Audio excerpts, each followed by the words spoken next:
Bienvenue sur Philosophie bouddhiste, l'espace où les enseignements anciens rencontrent les défis modernes. Qui nous explorons la sagesse du Bouddha pour cultiver la paix intérieure, la compassion et l'épanouissement. Il y a des moments dans la vie où une seule phrase renverse toute notre compréhension de l'existence. Non pas parce qu'elle révèle une vérité abstraite, mais parce qu'elle nous fait entrevoir un angle que nous avions toujours ignoré. Quand le Bouddha dit que tout ce qui est conditionné peut cesser, il ne parle pas d'une idée philosophique. Il parle de toi, de tes pensées, de tes désirs, de ce que tu ressens lorsque tu ne peux pas décrocher d'un souvenir, d'une attente, d'une peur. Ce que nous appelons « moi » est en réalité une construction, un enchaînement d'agrégats qui surgissent et se dissipent sans cesse. Et pourtant, nous nous y accrochons comme à une planche de salut. L'éveil, dans l'enseignement bouddhiste, n'est pas une illumination mystique qui descend sur toi dans une grotte. C'est une fracture dans la manière dont tu regardes les choses. Une cassure dans le réflexe de croire que ce que tu perçois est une réalité stable. À ce moment-là, tu ne comprends pas seulement que tout change. Tu comprends que même ton envie de comprendre est un événement conditionné. Tu vois l'acte de vouloir saisir, de vouloir figer, comme étant lui-même une des causes de la souffrance. Et dans cette vision, un certain soulagement naît. Ce soulagement n'est pas de l'ordre de la pensée. Il est physique, viscéral. C'est comme si un poids immense que tu portais sans même t'en rendre compte tombait soudainement. Le regard change. Le monde est là, mais il ne t'écrase plus. Tu es là, mais tu n'es plus coincé dans l'histoire de toi-même. Cette bascule est ce que certains appellent l'œil du Dhamma. Ce n'est pas une croyance ni une adhésion intellectuelle. C'est une vision directe, non médiée, qui reconfigure ton rapport à l'expérience. Et pourtant, cette vision n'est que le début. Le Bouddha insiste. Ce n'est pas suffisant de voir que les choses passent. Il faut comprendre pourquoi cette prise de conscience a un tel pouvoir. Pourquoi est-elle capable de dissoudre la souffrance? Car ce n'est pas la vision elle-même qui libère. C'est ce qu'elle permet de lâcher, de ne plus nourrir. Et c'est là que commence le véritable travail. Désamorcer, couche après couche, les automatismes mentaux qui nourrissent que le cycle. Une fois que la fracture initiale a eu lieu, le mental réagit. Il oscille entre fascination et doute. Et c'est à ce moment précis que les anciens schémas tentent de reprendre le dessus. Le désir de compréhension, l'analyse, la volonté de cadrer ce qui a été entrevu surgissent avec force. Mais ce retour du mental n'est pas une erreur. Il fait partie du processus. Le Bouddha n'a jamais condamné l'investigation. Il l'a orientée. C'est ici qu'interviennent les fameuses perceptions. Inconstance, insatisfaction, non-soi, ces perceptions, ou sanya, ne sont pas des dogmes. Elles sont des instruments. Et comme tout outil, elles ne sont valables que dans leur usage. Appliquées mécaniquement, elles deviennent de nouveaux murs. Appliquées avec discernement, elles désagrègent les fondations de l'ignorance. Leur but n'est pas de te convaincre, mais de t'amener à voir par toi-même. À voir, non pas avec les yeux de la pensée, mais avec ceux de la clarté, qui ne cherchent plus à attraper. L'erreur la plus commune consiste à croire que ces perceptions révèlent une vérité ultime. Mais le Bouddha lui-même nous avertit. Elles sont comme des mirages. Elles ne montrent qu'un fragment. Elles n'ont de valeur que lorsqu'elles servent à affaiblir l'attachement. Une perception, même brillante, n'est qu'une fabrication mentale. Et toute fabrication mentale est sujette à la naissance et à la mort. C'est pourquoi l'éveil véritable ne repose pas sur une affirmation intellectuelle de ces perceptions, mais sur leur usage stratégique pour atteindre un état au-delà de toute fabrication. Ainsi, le processus de libération est pragmatique.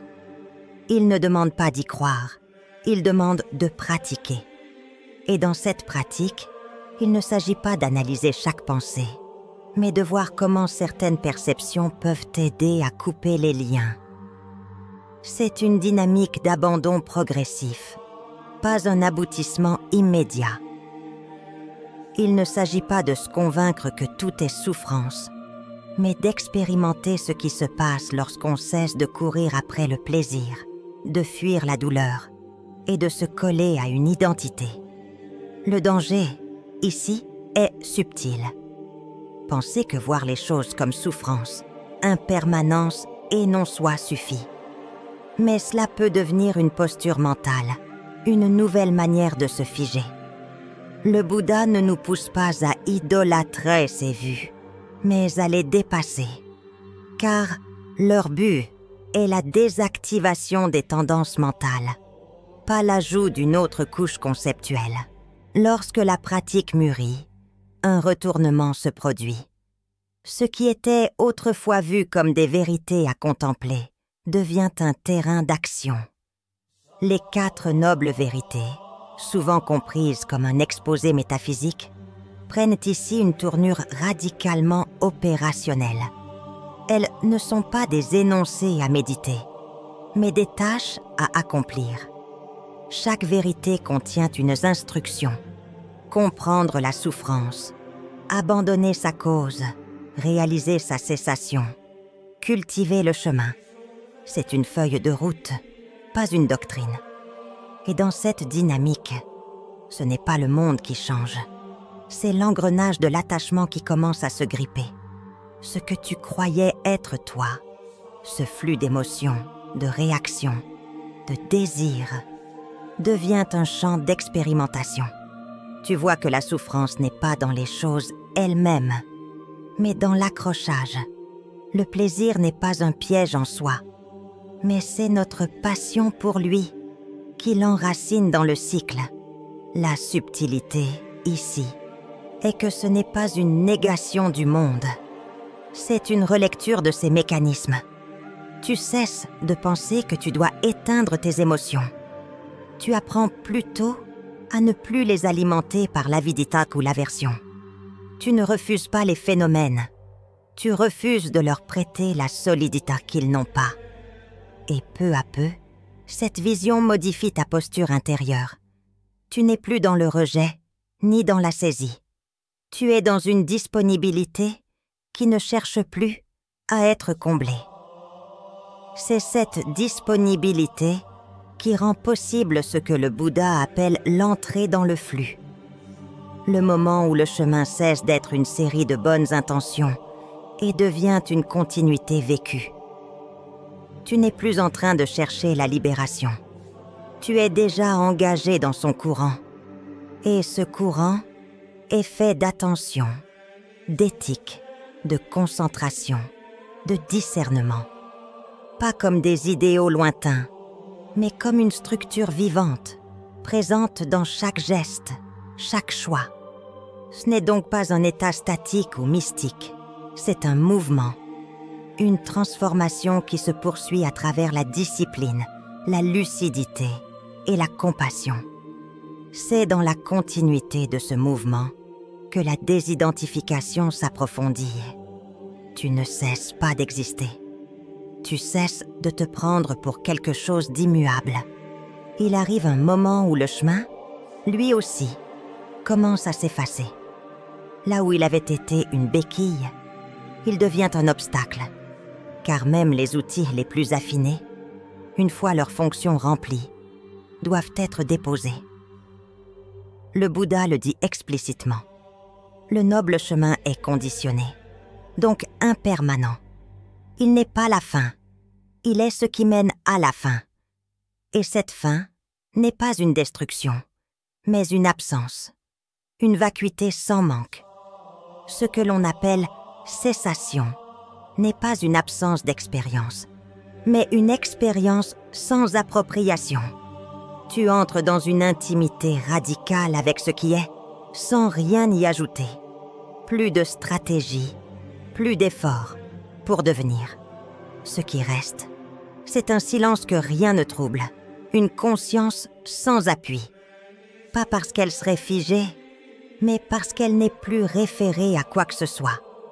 Elle ne commente plus, elle ne juge plus, elle voit. Et dans cette vision, les perceptions elles-mêmes se dissolvent, non pas rejetées, mais devenues inutiles. Le mental n'a plus besoin de cadre pour se repérer. Il s'est détaché de son propre besoin de sens. C'est ce que le Bouddha désigne parfois comme la conscience sans surface, un état non conditionné, inaffecté par les 6 sens, hors du circuit des fabrications mentales. Ce silence, cette neutralité ultime, n'est pas froide. Elle est d'une chaleur inouïe, car elle n'est plus polluée par l'avidité ni la peur. Elle est libre. Et dans cette liberté, plus rien ne te pousse à être, à prouver, à contrôler. Tu n'es plus un acteur. Tu es simplement présent. Ce n'est pas une disparition de l'être, mais l'effondrement du besoin d'être quelqu'un. C'est là que se trouve le cœur de l'éveil, tel que l'enseignait le Bouddha. Non pas un saut dans un autre monde, mais une libération ici même, à travers une transformation profonde du rapport à ce qui est. Le monde continue, mais il ne t'aspire plus. Tu vis, mais tu ne survis plus. Et dans cette manière d'être, silencieuse et vaste, tout ce qui était perçu comme souffrance devient la matière même de la libération. Cette compréhension n'a rien de théorique. Elle est à vivre. Et pour cela, il ne suffit pas d'écouter ou de lire. Il faut s'engager. Il faut marcher. Si ces mots ont éveillé quelque chose en toi, ne les laisse pas se refermer. Reviens-y, médite-les. Et surtout, observe. Observe ta propre expérience. Car c'est là, et seulement là, que commence le vrai chemin. Si cette exploration t'inspire, abonne-toi pour recevoir la suite du voyage. Quand tu arrêtes de chercher des réponses dans les mots, tu commences enfin à écouter ce qui est silencieux. Le Bouddha l'a dit, la vérité n'est pas dans ce que tu répètes, elle est dans ce que tu ne peux plus ignorer. À ce stade du chemin, le plus subtil des attachements devient visible. L'attachement à l'idée même de progression, à la promesse d'un accomplissement. Tu as vu que le désir te liait à la souffrance. Mais maintenant, tu vois que même le désir d'éveil peut être un piège. Tu ressens l'envie de finir, d'atteindre, de poser le pied sur une rive ultime. Mais cette envie contient en elle-même la racine du devenir. C'est ici que la pratique devient radicale. Elle cesse de chercher un résultat. Elle devient une offrande. Chaque instant est un commelette, non pas parce qu'il est agréable, mais parce qu'il est suffisant. L'attention cesse de vouloir améliorer quoi que ce soit. Elle devient accueil pur, lucide, éveillé. Et alors, tu comprends que le problème n'a jamais été dans le monde, mais dans l'avidité d'en extraire quelque chose. Tu n'es plus prisonnier de ce besoin de tirer un sens, une émotion, une conclusion. Le flux des sensations continue, mais tu n'y cherches plus de refuge. Tu n'as plus besoin que ça s'arrête, ni que ça dure. Tu es libre parce que tu n'es plus dépendant de l'alternance des expériences. Cela ne veut pas dire que la douleur disparaît, mais elle perd son pouvoir. Elle n'est plus ton ennemi. Elle devient un phénomène qui apparaît, existe, s'éteint, sans commentaire, sans histoire, sans drame. C'est là que se révèle la vraie maîtrise. Non pas le contrôle de ce qui se passe, mais le relâchement de tout besoin de contrôle. Tu n'es plus au centre du monde. Et c'est précisément ce qui rend le monde plus vaste. Le Bouddha décrit cette étape non pas comme une victoire, mais comme une extinction. Extinction du feu. Non pas une perte, mais une paix. Une absence de tension. Tu n'as plus besoin de devenir quelque chose. Tu as vu que toute tentative de devenir est déjà souffrance. Et cette extinction, cette tranquillité silencieuse, devient ta demeure. Pas un lieu, une manière d'être. Une manière de ne plus être attaché à aucun mode d'être. Ce que la plupart des gens appellent connaissance, dans le cadre de l'éveil, n'est qu'une compréhension abstraite. Mais l'éveil réel ne se fonde pas sur une accumulation de concepts. Il repose sur une connaissance directe, immédiate, dépouillée de toute interprétation. Cette connaissance ne dit pas « Je sais que tout est impermanent ». Elle dit « Je vois maintenant l'impermanence à l'œuvre, ici même ». Et ce voir, ce savoir sans distance, ne peut pas être enseigné. Il ne peut qu'être actualisé. La distinction était cruciale. On peut lire des centaines de livres sur l'éveil, sans jamais s'en approcher. Parce que l'éveil n'est pas contenu dans les mots. Il est contenu dans une disposition intérieure, genre, dans une qualité d'attention capable de se dépouiller de toutes ses intentions. Même la plus subtile envie d'atteindre quelque chose fausse la perception. L'éveil ne se conquiert pas. Il se révèle quand l'effort de conquête tombe. Ce que tu vois alors, c'est un monde totalement ordinaire. Les mêmes comme bruit, les mêmes formes, les mêmes pensées qui émergent. Mais quelque chose a disparu. La croyance que ces phénomènes te définissent. Tu ne t'identifies plus à eux. Tu ne t'opposes plus à eux non plus. Tu flottes dans la clarté. Tu ne cherches plus à organiser l'expérience autour d'un centre. Parce que ce centre, tu as vu qu'il n'a jamais existé. Et cette vision n'est pas froide. Elle est ouverte, compatissante. Parce que tu n'as plus besoin de défendre quoi que ce soit. Tu peux laisser les autres être comme ils sont. Tu peux accueillir le monde tel qu'il est. L'éveil n'est pas une évasion de l'humanité. C'est son accomplissement le plus profond. C'est être dans le monde, sans être du monde. Ne plus confondre ce qui passe avec ce que tu es. Le Bouddha appelait cela la fin de la fabrication. Non pas parce que plus rien ne se produit, mais parce qu'il n'y a plus de construction mentale ajoutée à ce qui est. Tu n'ajoutes plus ton commentaire. Tu n'ajoutes plus ta peur, ton désir, ton rejet. Et dans ce dépouillement, tu trouves une plénitude que rien ne peut me menacer. À ce niveau, les mots commencent à devenir inutiles. Toute tentative d'explication échoue, car ce que l'on touche dépasse les oppositions habituelles. Ce n'est ni être, ni ne pas être. Ce n'est ni conscience, ni inconscience. C'est un lieu où les dualités se défont, où il n'y a plus besoin de choisir, plus besoin de nommer. Ce que le Bouddha appelait la conscience sans surface est ce silence, ce non-état. Il ne repose sur rien, il n'est en réaction à rien. Et pourtant, il n'est pas vide. Il est présence pure, sans objet, une attention libre de toute direction. C'est là que le chemin se dissout totalement. Parce que même les meilleurs enseignements doivent être abandonnés. Tu ne peux pas transporter une barque sur la terre ferme.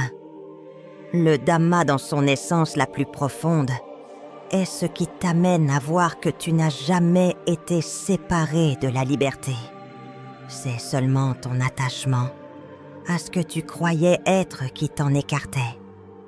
Quand cette saisie cesse, tout devient clair. Tu n'as pas besoin de croire à quoi que ce soit. Tu n'as plus besoin de chercher une preuve. Tu sais, Non pas comme on sait une idée. Tu sais comme on respire. Cette évidence tranquille, sans narration, sans théâtralité. C'est cela qui bouleverse l'être. Pas une émotion, mais un déverrouillage. Et cette clarté, tu peux la vivre en coupant une pomme, en lavant le sol, en regardant un arbre, car elle n'est pas liée au contexte. Elle est liée à l'absence de superposition. L'éveil est moins une révélation qu'un dépouillement. Et c'est dans ce dépouillement que l'amour véritable apparaît. Pas un amour sentimental, mais un amour stable, équanime. Une capacité à ne plus créer d'opposition entre soi et l'autre. Une capacité à accueillir la réalité dans son intégralité. Le monde continue d'exister. Les bruits, les pertes, les joies.